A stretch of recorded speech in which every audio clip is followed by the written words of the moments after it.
Muy buenas noches para todos. Nos encontramos hoy conectados desde China, España, Colombia y Australia.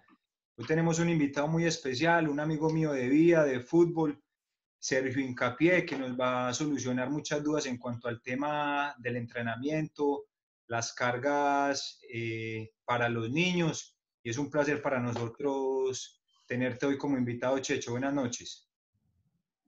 Buenas noches a ustedes, saludos a todos por allá y sí, como dice Sebastián, mi nombre es Sergio Hincapié, soy profesional en cultura física y deporte, tengo un diplomado en entrenamiento deportivo con la Escuela Nacional del Deporte de Cali, tengo diplomado en fitness con la Universidad de Antioquia y certificaciones internacionales y aquí locales como entrenador personal. Actualmente trabajo como entrenador personal. Y también tengo certificaciones en entrenamiento funcional y todo el cuento. Mucho tiempo dedicado a lo que es también el fútbol, pues lo hice a nivel amateur. Y como dice Sebas, pues apasionado por el fútbol, me encanta, pero los últimos 18 años los he dedicado a esa parte pues del ejercicio físico y el fitness en los gimnasios y con clientes. Y actualmente me desempeño como entrenador personal y docente de un instituto que imparte educación para lo que es el fitness y el ejercicio. Muchas gracias, Checho. Vamos a empezar con las preguntas que tenemos para vos. Partimos de una anécdota personal que tuve el año pasado en China, Checho. Allá muchas veces por la cultura, por la necesidad de todos los colegios de ganar los torneos de competencia que hacen en cada localidad. Los niños entrenan, desde mi punto de vista, de una manera exagerada, muchas veces con cargas de entrenamiento de 3 horas a la mañana, 2 horas a la tarde, en campamentos de verano hasta 5 horas diarias. Es con respecto a esto la primera pregunta. ¿Qué consecuencias pueden tener para los niños a largo y mediano plazo estas cargas excesivas de entrenamiento? ¿Estamos hablando de infantes o preadolescentes también? Niños, el año pasado estuvimos trabajando con niños desde los 8 hasta los 14 años. Uh-huh. Y era una temporada de cuánto tiempo o típicamente lo manejan así en China. La temporada que estuvimos allá fueron 6 meses, Checho. El torneo que participamos duró 3 meses. Pero por lo general esa es la manera de entrenar allá. Bueno, cuando nosotros, digamos, tenemos esa intensidad horaria tan alta para los niños, ahí lo principal es dosificar las cargas, tanto lo que tiene que ver con resistencia y lo que tiene que ver con impacto, porque sabemos que el fútbol es un deporte de impacto todo el tiempo, más la resistencia. Y entonces eso, si no es bien dosificado, podemos causar algunas alteraciones incluso a nivel del miocardio, que es el músculo cardíaco, y podríamos también ocasionar, si se genera mucho impacto, que seguramente es lo más seguro, pues algunos microtraumas a nivel de la epífisis de los huesos, que es donde se está generando el crecimiento y que posiblemente, puede que no todos, pero que posiblemente a mediano o largo plazo vayan a presentar algunas molestias o incluso pueda deteriorar el desarrollo adecuado de su crecimiento. Y eso no sería muy bueno. Hay que también saber que en esas edades lo principal es el juego y la lúdica. Si nosotros vamos a implementar, digamos, tareas relacionadas con las capacidades condicionales que son la fuerza, la resistencia, la flexibilidad y la rapidez, vuelvo y les digo, tenemos que ser muy específicos y manejar muy bien esas cargas para que creemos adaptaciones y no vayamos en contra del desarrollo físico y cognitivo de los niños. Perfecto, Checho. Leandro. ¿Cómo Sergio? Una pregunta, corregime si me equivoco en alguna parte técnica. Bueno, no soy Sí. profe. creo que pertenece a la capacidad condicional. ¿La fuerza explosiva se trabaja en los chicos en esta edad de que dijo Sebastián o no? Sí, total. O sea, la fuerza explosiva hace parte de lo que es la fuerza pura, ¿cierto? Sí. Y esa fuerza explosiva está derivada de lo que es fuerza más velocidad o fuerza más rapidez. Ahí se genera la fuerza explosiva o lo que es incluso la misma pliometría, que también es muy, muy importante trabajarla. De hecho, ayer lo explicaba en una charla que estaba. Si nosotros vamos a entrenar esas capacidades derivadas de la fuerza, lo tenemos que hacer al inicio de los entrenamientos. O sea, haríamos la entrada en calor y luego Sí. iríamos con esos trabajos de fuerza, de explosividad, de rapidez o de agilidad, porque ahí el sistema nervioso central está preparado para desarrollar ese tipo de capacidades y actividades. Porque si los llevamos luego de haber hecho unas cargas de resistencia, entonces el sistema nervioso central ya está fatigado y la coordinación y la agilidad ya empiezan a fallar y ahí los ponemos en riesgo de una lesión. Mira. Entonces, siempre que vayamos a trabajar, por ejemplo, lo que es la técnica, la explosividad, la pliometría y la fuerza como tal, o la rapidez, entonces hay que trabajarla al principio y luego sigue la resistencia. Perfecto, Checho. Vladimir. Bien.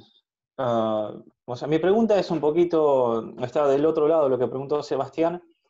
La experiencia que tuvimos nosotros es en China trabajar en academias que son más que nada recreativas. Entonces, los chicos que teníamos no eran chicos que tenían una, digamos, cultura deportiva. O sea, no, hacer deportes no eran parte del hábito. Y solamente tenían actividad física durante 1 hora y media a la semana. Entonces, el problema que teníamos en esa 1 hora y media semanal, teníamos que meter todos esos conceptos, digamos, de físico, técnico, táctico, y era complicado.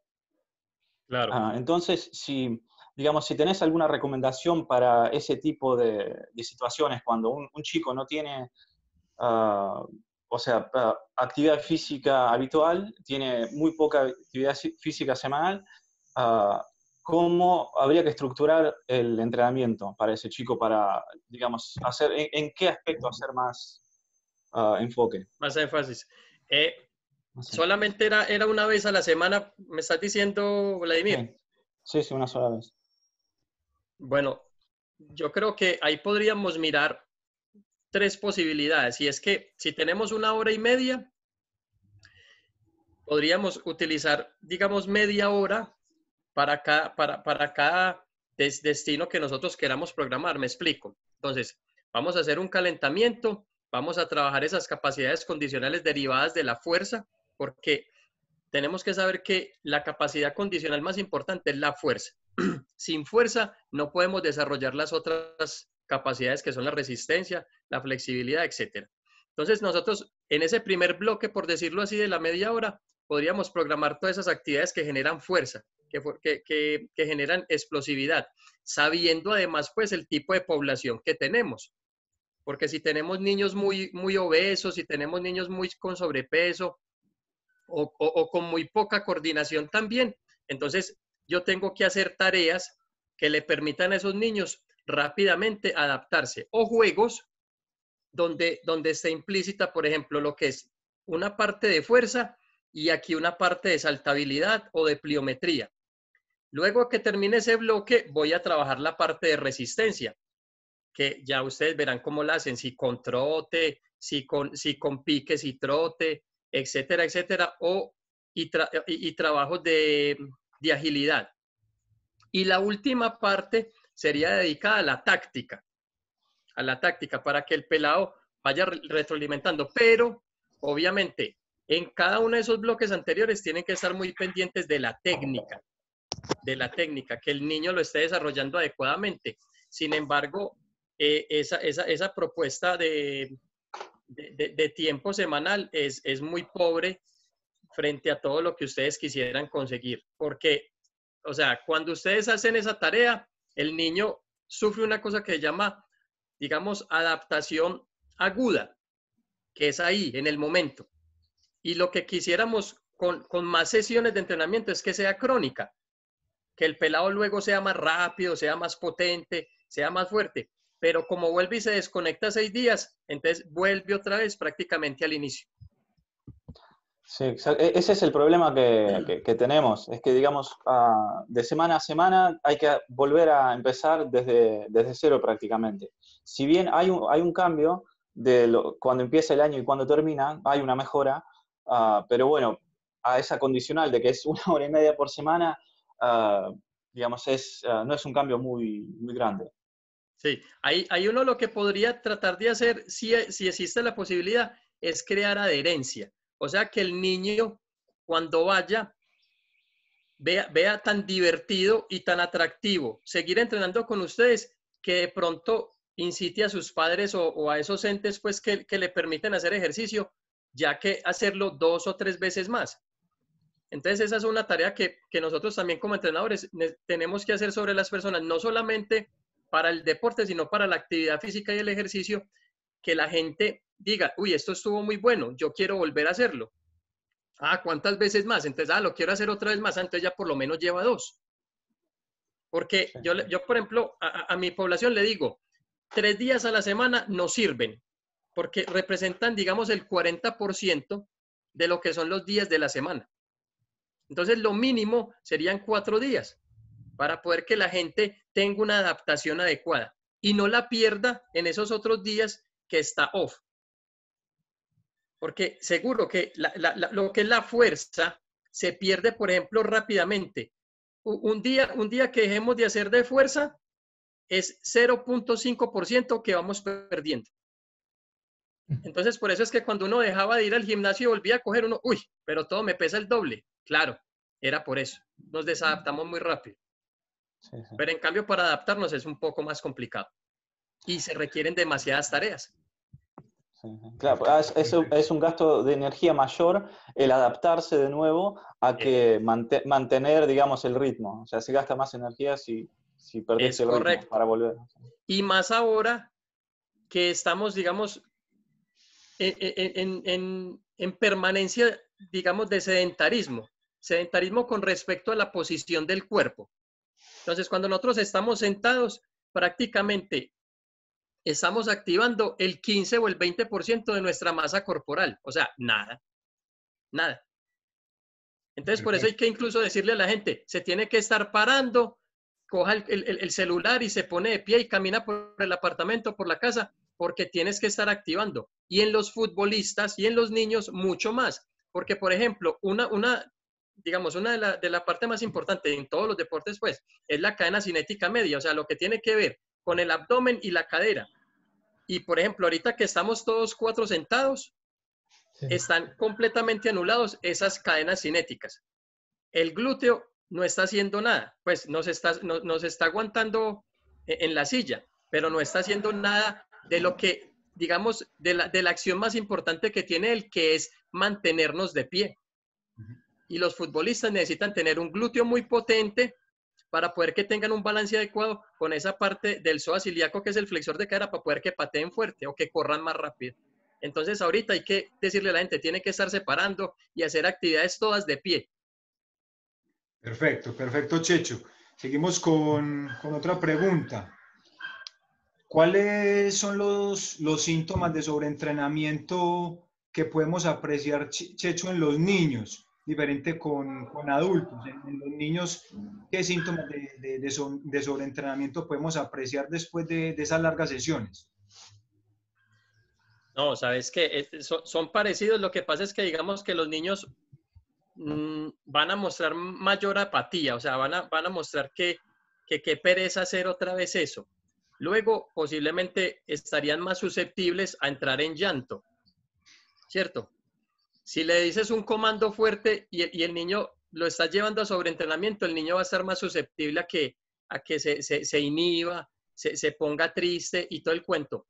Ya lo otro es que podemos estar afectando el sueño y entonces al afectar el sueño no se va a recuperar con mejoría. posiblemente el niño remita dolor de cabeza, que también nos da a todos,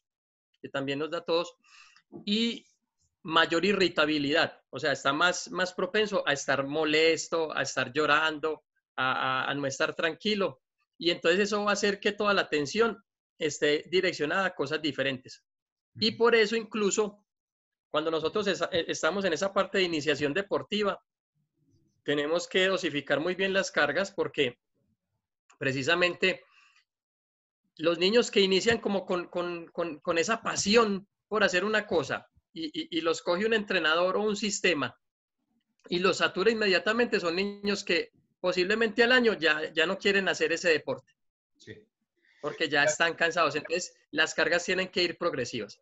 Sí, sí, así es, Checho. Mira que inclusive hace unas 2 semanas estuve hablando con un padre de familia de allá, uno de los niños de China, del colegio Shanshan Primary School de Suzhou, y me decía que muchos de los niños ahora no quieren jugar fútbol, Yo le preguntaba que por qué. Los colegios que recién algunos volvieron a empezar las clases allá, el tipo de entrenamiento que ellos tienen allá con los profesores chinos, son una metodología, Checho, muy analítica, con todas las capacidades físicas. Entonces ves a los niños media hora corriendo, media hora saltando o media hora rebotando una pelota de basquetbol, movimientos pues muy simples que allá manejan en cualquier deporte. Y decían que los niños están muy cansados porque venían de una metodología de entrenamiento conmigo el año pasado y volvieron al otro. Los niños no quieren pues, volver a las actividades normales de allá de China. Bueno, eso es otra cosa, que los niños van a entrar muy fácilmente en monotonía. Entonces, si tú lo pones a repetir muchas veces el mismo gesto o el mismo ejercicio, él se va a desconectar. Él se va a desconectar. Porque así tenga, digamos, 14 años, el niño quiere seguir jugando. Y como tal, el deporte que ustedes enseñan, que es el fútbol, es un juego. Entonces tiene que crear, digamos, diversión. Y la verdadera diversión es cuando yo tengo el balón, cuando yo estoy jugando. No cuando estoy repitiendo la misma vuelta y la misma vuelta con el balón y el mismo dribbling y el mismo... Porque entonces eso desconecta al niño inmediatamente. Lo otro que es que los niños fácilmente, si nosotros no entendemos, digamos, un poquito de lo que es la parte psicosocial, también los vamos a aislar. ¿Por qué? Porque sabemos que hay niños que son muy competitivos y que están muy claros como en sus cosas, pero en cambio hay otros que son más inhibidos. Y entonces, cuando ven que un grupo de chicos es más fuerte, es más veloz, es más activo, entonces ellos como que se inhiben y posiblemente ese niño tenía gran talento, pero como no pudo socializar adecuadamente, lo empieza a sacar el sistema. Y ahí es donde nosotros como entrenadores tenemos que saber quiénes son esos que son muy buenos, pero que se inhiben, y son muy buenos, pero no se inhiben. Entonces, tenemos que hacer un contraste adecuado para poder que creen una sinergia y unos le ayuden a los otros. Porque es así, a veces uno llegaba a los equipos, por ejemplo, cuando yo estaba chico, yo llegaba a los equipos y veía ese montón de gente, iba a ir a calentar y me daba miedo calentar porque, uy, estos manes ya como saben coordinar y yo apenas empezando y me hacía de último. Cuando tú te estás haciendo de último es porque ya sientes miedo, Sí. porque te estás bregando a esconder. Entonces eso hay que detectarlo de una y hablar con él, ven. O cuando no quiere hacer el gesto o el trabajo, entonces ven, ¿por qué no lo quieres hacer? Y ayudarle, porque eso va a pasar mucho en estas edades. Perfecto. Leandro. Creo que un poco lo que venís hablando, te digo de vuelta, corregime si me equivoco en algo técnico. Lo que es la capacidad coordinativa, a la edad de los más chicos, esta edad de que estamos hablando, se puede trabajar, te hago como 2 preguntas en una. ¿Se puede trabajar o se debe o se aconseja por separado con el elemento que la pelota o junto? Y a su vez, ¿cómo sería adecuado trabajarlo en estaciones, en circuito, en línea general, ¿no? Sí, mira, yo pensaría que una de las cosas más importantes que uno debería hacer con los niños es desarrollarles primero las capacidades coordinativas, porque esas Sí. capacidades le van a desarrollar inmediatamente más aquí conexiones neuronales y eso va a permitir que el niño tenga un desarrollo cognitivo y coordinativo mucho mejor. Entonces, yo puedo hacer un transporte de pelota que es un gesto muy difícil coordinativo de las capacidades coordinativas porque requiere coordinación, agilidad, destreza, una cantidad de cosas y al mismo tiempo le puedo trabajar la resistencia. Ahí le puedo trabajar la resistencia. ¿Por qué? Por tiempo. Entonces, lo sé, lo vas a hacer 1 minuto y transporta y vas mirando cómo él se va adaptando. Si no la coge con el elemento de trabajo, entonces primero lo enseña sin el elemento de trabajo. Pero siempre tenemos que hacer transferencia. Ahorita todo se tiene que hacer con transferencia. Inmediatamente enseño algo. Así sea sin el elemento de trabajo, ahí mismo lo tengo que transferir con el elemento de trabajo.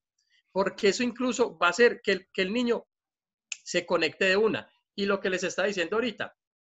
Y porque el niño quiere jugar y se juega es con el balón. Cuando nosotros, por ejemplo, a mí me tocó esa época que la pretemporada era casi 1 mes y medio y no veíamos ese balón, sino cuando lo veía uno para lejos y uno, uy, qué rico, y no más. Pero lo mandan a la pista y corre y trote y haga físico y de todo, hasta que por fin cogió el balón. Pero cuando cogía el balón ya estabas más torpe que nunca.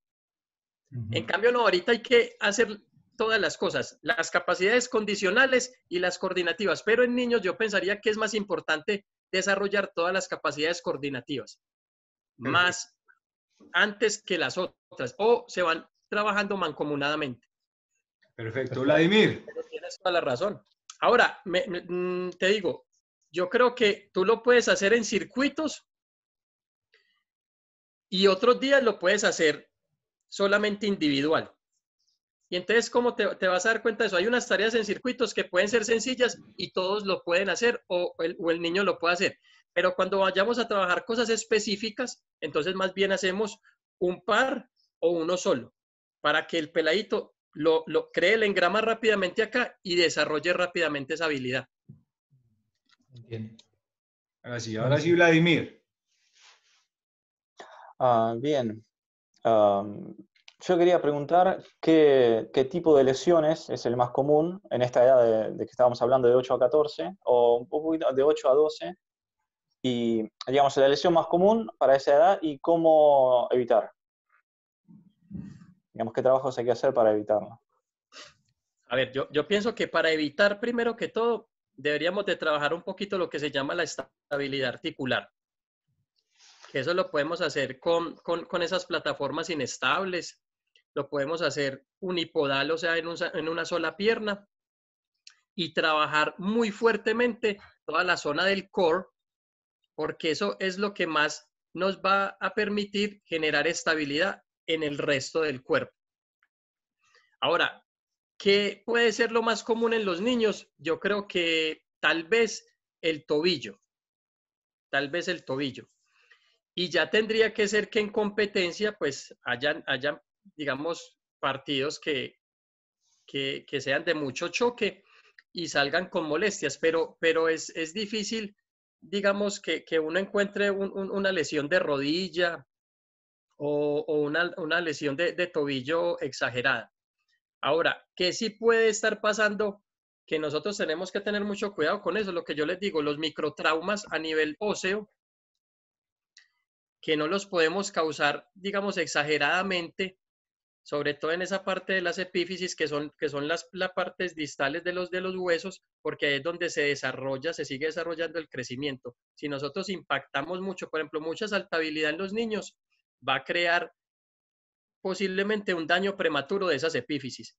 Y también mucho trabajo de resistencia de larga duración en los niños va a causar, si no es bien dosificado, un corazón de atleta, que es que al niño se le ponga muy grande el corazón y eso con el tiempo le va a causar una bradicardia y otras complicaciones. Entonces, digamos que en esa medida todo tiene que ser, pero yo pienso que si el niño tiene un peso adecuado, si el niño, digamos, tiene unos gestos adecuados, es difícil que se creen lesiones. Ya tiene que ser un impacto directo en un juego. Perfecto.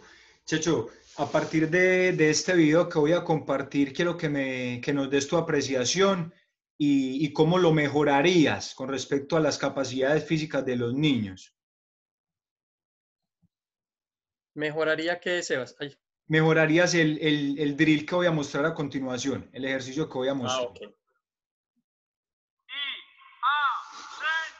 Entonces, Checho, tenemos ahí un estímulo de pliometría, coordinación y finalizamos ahí con técnica. Final, velocidad. Revisa bien, por favor, el drill. Entonces tenemos el estímulo pliométrico, la coordinación que por el ejercicio no, algunos niños la hacen bien, algunos no, y finalizamos con la parte técnica. Ahí la idea es colocar el balón allá en el arco. Sí, es un juego para ellos, un juego, estamos en un campamento de verano allá.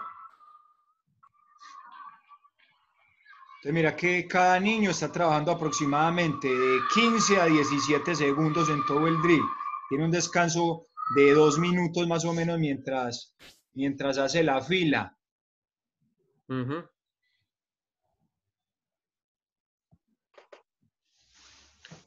¿Cómo lo podríamos mejorar en cuanto al tiempo, solamente, a los estímulos?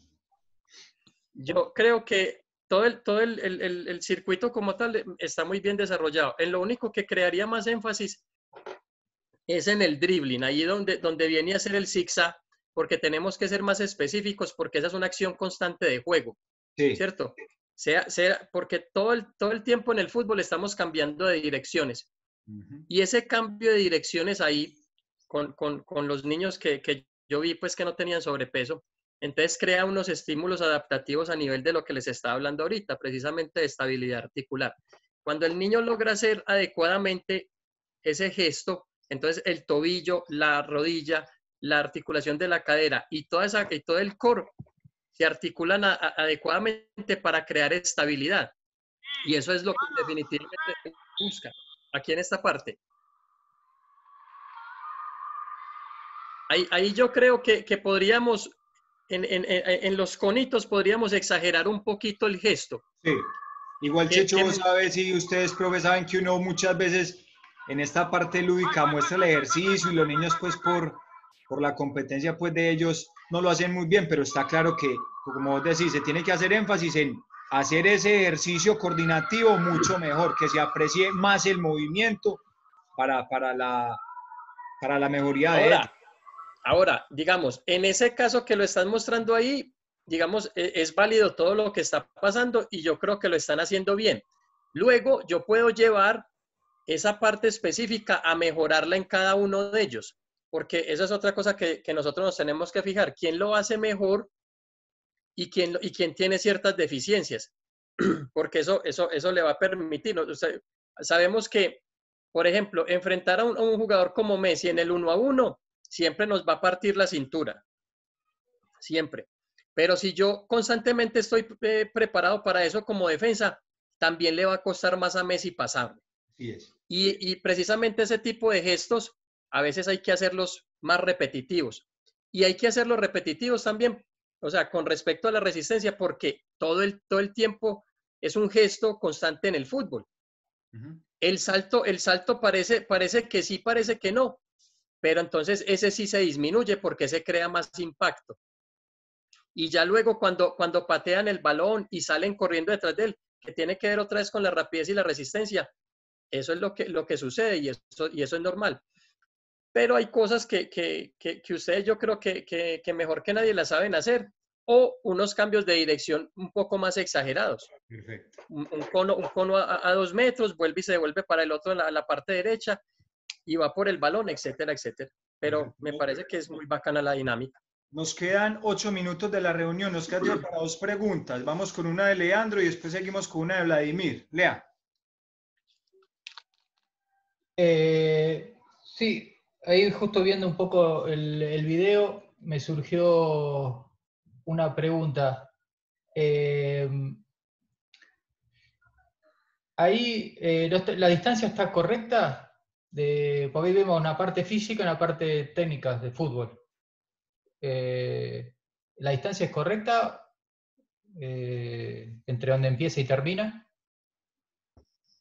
Es correcta también dependiendo el número de veces que vaya a repetir ese trabajo, porque eso nos va a hacer una sumatoria de minutos.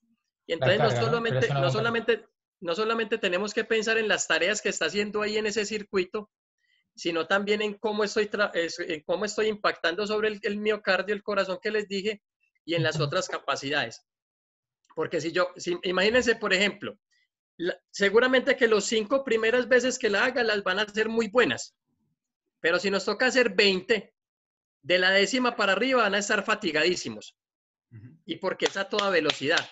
Y porque es competitivo, porque había otro equipo al frente, ¿cierto? Entonces es competitivo. Sí. Entonces se empiezan a perder los logros de las capacidades coordinativas que estabas hablando tú, Leandro. Y eso en esas edades, para mí no es importante perder eso. La resistencia la vas a conseguir, seguro. Incluso la resistencia uno la aprende a dosificar. Pero lo que no aprendiste de chico, en coordinación, en agilidad, eso ahí mismo se ve en la cancha. Uno dice, no, mire cómo para el balón este man si es más torpe. Y eso se aprendía era pequeño. Ya viejo es más difícil. Pero si tú quieres poner a cualquiera de nosotros, vamos a ser resistentes a la edad que tengamos. Porque la tenemos clara, vamos a trotar de aquí a allí, 5 kilómetros, vamos a hacerlo, en menos tiempo, en más tiempo, lo que sea. Pero si nunca aprendiste a cabecear, te vas a demorar mucho tiempo para que aprendas a cabecear ahorita. En cambio, si tú coges a un niño ahorita y le enseñas, ese la coge de una. Así es, perfecto. Yo en ese drill ahí, Checho, yo hice una competencia le decía 5 estrellas, 5 series, y se demoraban lo que tardaban en hacer los goles, las 4 o 5 pelotas, máximo por equipo, se podían demorar o 1 minuto o máximo 3 minutos. El ejercicio duraba 20 minutos, si mucho. Parecía que era suficiente pues en ese momento. Hacían 5. Esa es otra cosa que es muy importante hacer y es como tratar de representar acciones de juego del verdadero juego. Porque es algo que va a pasar. Por ejemplo, antes se calentaba muy diferente. Ahora los calentamientos parecen como si fueran incluso parte de un partido de fútbol, cuando la mayoría de los jugadores salen al campo de juego. Cuando yo jugaba fútbol, calentábamos 10 minutos y era mucho y ya estábamos listos. No, ahora los calentamientos requieren muchas más integración de muchos más elementos porque precisamente el juego requiere de muchísimos elementos. Entonces requiere de toda la atención aquí del sistema nervioso central, requiere de todo, de que no acumules lactato en los primeros 15 minutos de juego. No, porque eso te va a sacar de foco. Cuando tú empiezas a sentir el lactato y te empiezas a hiperventilar, inmediatamente empieza el sistema nervioso también a colapsar. Entonces tú tienes que producir eso en el calentamiento para que cuando salgan al juego estén listos y corran como un berraco y todo el sistema esté funcionando adecuadamente y coordinativamente. Corregime, ¿tiene que ver con el cambio que dicen el cambio de aire? ¿O no? Sí, o sea, cuando nosotros empezamos una actividad, casi siempre esos primeros 12, 15 minutos, como son expensas de los carbohidratos, entonces genera una cosa que se llama lactato. Y ese lactato crea mucha fatiga. Y también hay un déficit de oxígeno. Entonces ese déficit de oxígeno a veces me saca de foco. Y ese déficit de oxígeno yo lo tengo que causar, pero en el calentamiento. O sea, el calentamiento muchas veces debería durar 15, mínimo 15, ojalá 20 minutos. Y ya los niños entran a todas las actividades completamente conectados. Perfecto. Vamos con la última pregunta, Vladimir. Bien, Sergio, lo que decías vos, el tema del juego con la cabeza, que digamos, si un niño no lo aprendió a una edad pequeña es muy difícil, o sea, es difícil que lo aprenda después. Lo que me pasó una vez es que estaba trabajando con chicos de 10 años y estábamos practicando el golpe con la cabeza. Yo tenía la pelota en la mano y el chico tenía que pasar corriendo y pegarle la pelota, digamos, estática. Y un padre me dijo que no, o sea, el chico de él no lo puede hacer porque eran chicos de 10 años. No lo puede hacer porque, bueno, o sea, el padre tenía miedo de que el chico se lesione cuando con la cabeza. ¿Es justificado ese miedo? Y si es sí, ¿a partir de qué edad sería recomendable que los chicos empiecen a practicar a jugar con la cabeza? Y eso que no le tocó los Mikasa que nos tocaron a nosotros. Esos balones parecían unas piedras. No, a ver, lo que pasa es que sí es normal que aquí igual tenemos unos músculos y a veces cuando hay mucho trabajo de cabeceo, ese golpe, porque es un impacto, entonces también me deja un poco inflamado esta zona. ¿Quién sabe el papá qué idea tiene sobre eso? Eso no le va a causar ningún trauma, porque eso sí, pues tenemos que tener los elementos adecuados para los niños. Si tenemos Sí, sí. un balón de fútbol profesional para un niño y de pronto ese cabeceo le va a estar generando, digamos, un impacto muy fuerte, tenemos que saber de cuál es, digamos, la medida para ellos. Y irles quitando ese miedo, así sea con peloticas de esas de caucho, para que vayan entendiendo cómo es el impacto con eso y cómo se familiarizan con eso. Y lo mismo, pues hay que hacérselo saber a los papás. Lo que pasa es que ahí sí les queda muy difícil a ustedes, porque los papás son los que más traen los miedos y digamos, y las limitaciones a sus hijos, y eso sí es más complicado todavía. Yo unas veces voy y veo a mi sobrino jugar, y a veces me toca decirle a los papás, ya, pero déjelos jugar, porque todos quieren ser técnicos. Entonces yo, no, déjelos, que ellos jueguen. Pero con respecto a los elementos de trabajo, tenemos que tener los elementos de trabajo también adecuados para ellos, para que no sea como un trauma. Eso no va a ser un trauma que le va a partir aquí el frontal, no, eso no se lo va a partir. Pero de pronto le empieza a generar miedo y ahí es donde los niños bajan la cabeza cuando tienen que cabecear.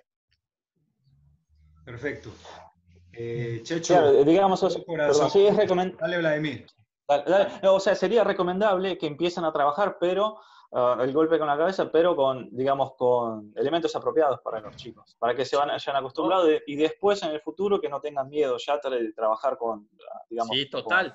elementos profesionales. Y desde pequeños, incluso desde los 6 años, desde los 8 años, hay que hacerlo. Así es. Checho, de todo corazón, ya quedan un minuto ya para la reunión. Agradecerte de todo corazón por aceptar la invitación, siempre llenándonos a todos, digo, de mi parte, desde hace más de 10 años de conocimiento en cada conversación. Checho, con vos siempre es un aprendizaje muy grande. Muchas gracias, Vladimir, por estar, y Lele, y nos vemos en la próxima reunión. Un abrazo grande para todos. Gracias a Abrazo, todos. gracias. Un abrazo.